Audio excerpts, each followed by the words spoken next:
Living Flame number 29, a new commandment. We read from John chapter 13, "My children, I will be with you only a little while longer. I give you a new commandment.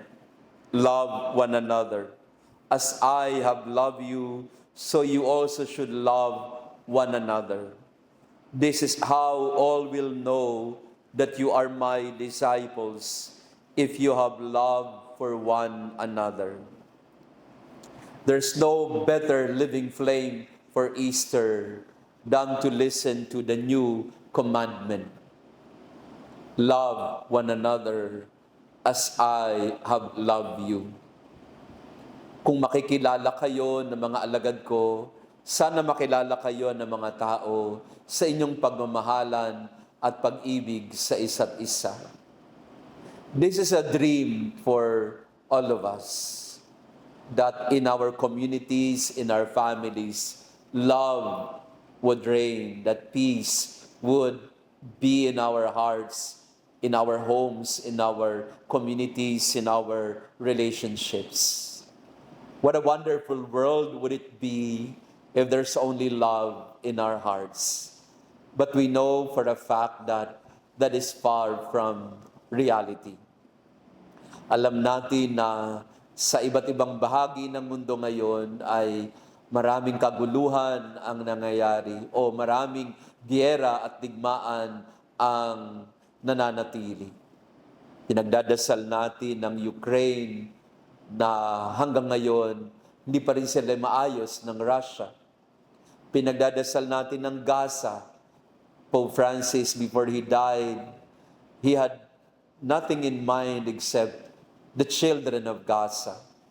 We know from the news that every day, if he had a chance, if his health allowed it, he would call the parish priest of the Catholic Church in Gaza para kamustahin ang mga tao doon na pinahihirapan at nahihirapan.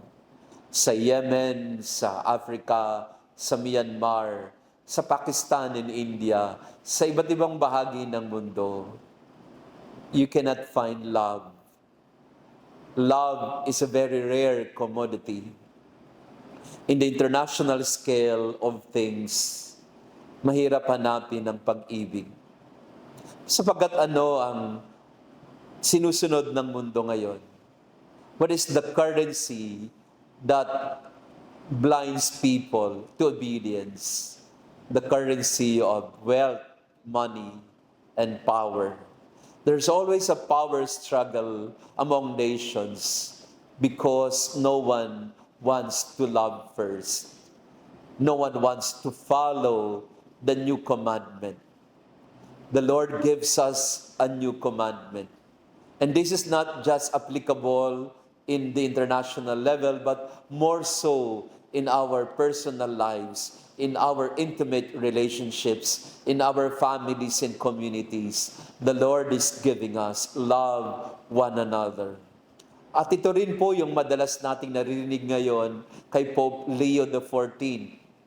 Interesting that the Pope that we have in Pope Francis and the Pope that we have right now, they're almost coming from the same cloth.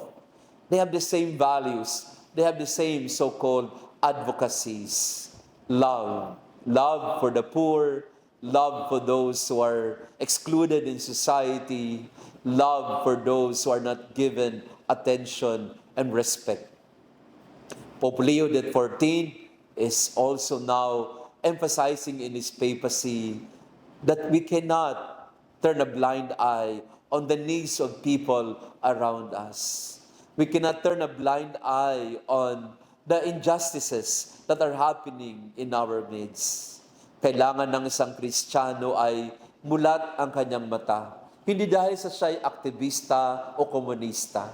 Mulat ang mata ng isang Kristiyano kasi ang mukha ni Jesus ay makikita sa mga kapatid natin sa sanlansangan, sa mga kapatid natin na nangangailangan. Tayo ang mabuting Samaritano sa ating panahon. Hindi tayo pwedeng tumalikod, hindi tayo pwedeng pumikit, hindi tayo magwalang bahala. hindi natin pwedeng iwalang bahala ang mga nangyayari sa ating paligid ngayon.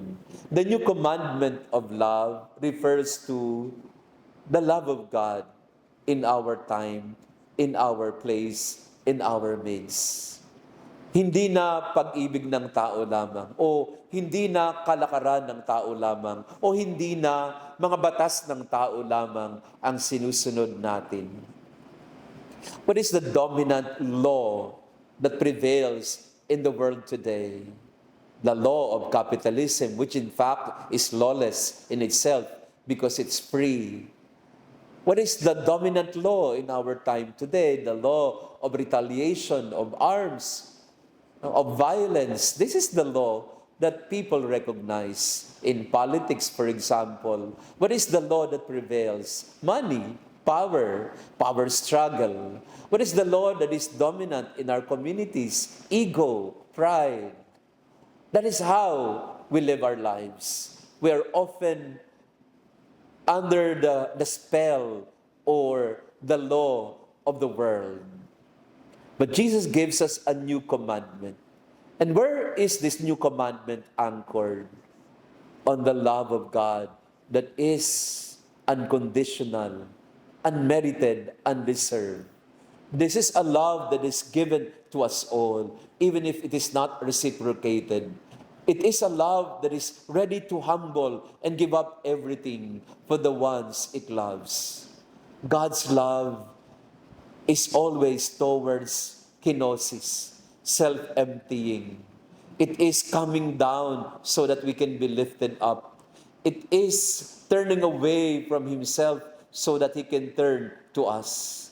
It is in loving us that we find a new commandment that leads to hope, that leads to life in our midst, in our time today.